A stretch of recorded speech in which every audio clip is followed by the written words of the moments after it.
Resources Services. Tell us about that. Hey, Mike. Hey, Joe. Hey, John. Hey, good morning. Good to meet you. Good to see you. H3R basically is a human resources outsourcing and consulting firm I've been running for about 12 years. I'm Canadian. I'm down from Toronto. We won't hold that against you. Thank you. I appreciate that.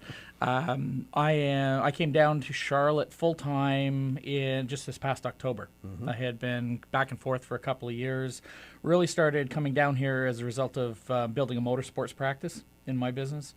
And between essentially needing to be here full-time to really get any play in that space from the NASCAR community, and just falling in love with the area down here, it made sense to relocate. So that took a little while to make everything happen in terms of work visas and selling houses in Canada and such. Yeah, building a business is tough enough. It is. To have to make yourself legal in addition is right. is a challenge. And the Great Lakes are a little cold to swim across and come in illegally. So so we tried to do it the right way. But it's it's really the third generation of startup for me. I started my first business that H3R was, as a corporation, was part of. Then I split off to fully on my own in H3R in Canada, and now starting over again down here. So it's I guess I'm more restless than Riskaverse sometimes. You know,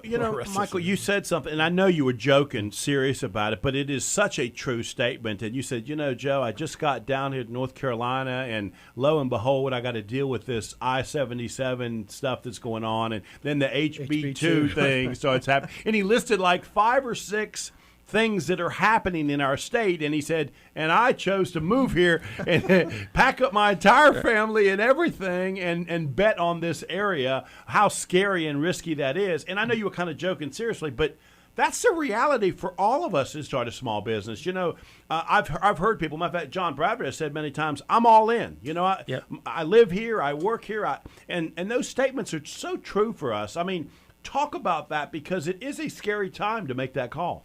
Oh, it is. And one of the things, I did a lot of due diligence on making, really on the risk assessment of coming down here and looking at, outside of the racing community, looking at the core market for myself, which was small business and nonprofits, and looking at essentially the trends for small business. And I think it was 2 years ago, Charlotte was number 5 in the country for small business. Mm-hmm. And there was a lot of really positive momentum in the area that reinforced the decision and said, yeah, this is going to work. This can work down here.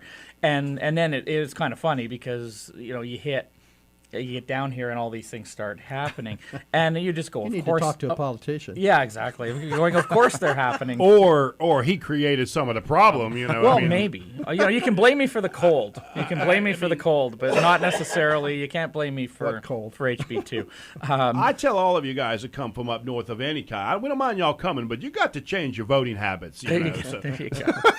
Well, as soon as I'm legally eligible to vote down here, you can be my consultant on that. But no, I think it's not so much the individual items that are killer. It's more the feel. It's more you want to create momentum. You've always got momentum, positive or negative. And when you get a whole bunch of negative things in the press and media and everything going on, it just risks lowering business confidence and small business confidence. I have enough trouble getting folks to spend money proactively on doing HR and people management better. Most of what they buy from me is really a distressed purchase. So something bad happens and they go, oh boy, I guess we better put some money into this HR stuff and fix this so we don't get sued again, or so we don't have another $30 or $40 or $50,000. Oh, that's interesting. I wouldn't have thought of that. Yeah. That's interesting. So welcome to my world. Well, exactly. Got to be a problem before they come to you. Well, exactly. And so you want the less problems, the more positive outlook that you've got. People are more willing, and small business owners especially, are more willing to invest in their business and in the future of their business, be it websites or be it people. And unfortunately, most business owners go, people are our most valuable resource, yet that's the last thing that they invest money in. Mm-hmm. So that's always the challenge. Yeah, Wayne and I know this because we work with a lot of small business people. Personnel issues are the number one problematic thing that happens when you sit down and talk with them. But they probably spend the least amount of time planning in advance for that, and you do that. I mean, it is what you do. I really like this industry. Talk a little bit about how you do make contact with a new client and get them to see that the proactive approach to this is positive.